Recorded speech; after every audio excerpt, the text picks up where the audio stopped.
Hello everyone, this is Khaldun from Kanen Coffee.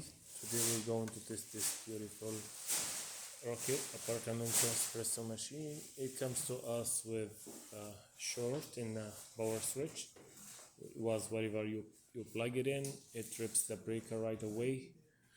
And like when I open it and test it, I tried to find out why that happened. Then I find a leak here in the top of the power switch. It was the pipe here leaking. It drops, and by the time it burn it, then I find out like also the vacuum release valve was leaking also, so it get replaced. And the machine works perfect now. Here is it. It's like on and off, perfect, no problems. So here is the steamer work. It comes without portafilter. So here is the probe head, the lever. Let me test the hot water also.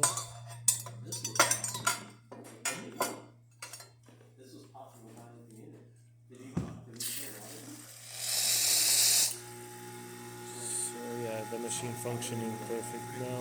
Thank you for watching.